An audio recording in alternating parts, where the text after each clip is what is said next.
Żvolta importanti mill-qorti jekk kif Vince Muscat magħruf bħala l-Koħħu allega li apparti l-involviment tal-eks Ministru Chris Cardona li kien jaf bil-pjan biex tinqatel Daphne Caruana Galizia u jaf Ministru ieħor li kien involut f'biċċa xogħol kbira illi saret snin ilu. Dan ħarġ mix-xhieda li taf il-qorti il-Koħħu fejn sarlu l-kontro eżami waqt li għaddejjin il-proċeduri brabta mal-assassinju ta' Daphne Caruana Galizia. Għad-domandi tal-avukat Jason Azzopardi il-Koħħu stqar li Chris Cardona kien biċċa waħda mal-aħwa de Giorgio. Muscat qal li jrid iserraħ rasu anke fuq każ separat li fih hemm indaħħal Ministru preżenti tal-Gvern mingħajr ma għamel referenza għall-isem tal-Ministru. Ir-riżulta wkoll illi fi żmien meta kien qed ikun pjanat li tinqatel Daphne Caruana Galizia kien għaddej pjan ieħor sabiex tinqatel persuna oħra din id-darba uffiċjal fil-Korp tal-Pulizija. Mistoqsi dwar din ix-xhieda il-Kummissarju tal-Pulizija Angelo Gafà wieġeb b'dan il-mod għad-domandi ta' Net News. Hemm task force li waqfa mill-2017, task force li tikkoordina b'mod regolari mal-Europol li baqgħet għaddej bil-ħidma tagħha.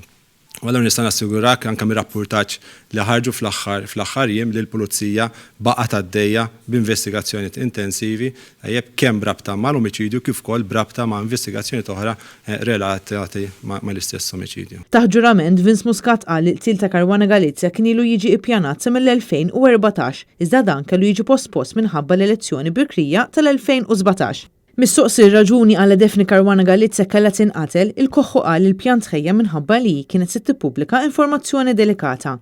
Il-pjan inizjali kien li George de Giorgio u Jamie Vella kellhom iwaqfu lil Daphne hija nieżla mit-triq fejn kienet toqgħod u Vella kellu jisparala.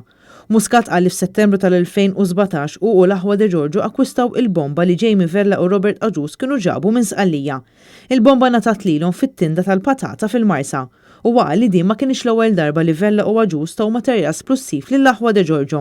Fil-qorti ħarġ ukoll kif fil-perjodu meta kien seħħ il-hold-up tal-HSBC f'Ħal-Qormi l-eks deputat mexxej Laburista Chris Cardona allegatament qal lil Vince Muscat li l-kollega tiegħu fl-uffiċċju legali l-avukat David Gatt kien ħeba 300 gramma kokaina. Għal-familja Caruana Galizia der l-avukat Jason Azzopardi fil-waqt li x-xhieda qed tinstema' quddiem il-Maġistrat Claire Staffraġ. Il-proċeduri mistennija jkomplu l-erba' bil-ħsieb huwa li jitressa il-middleman Melvin Toma.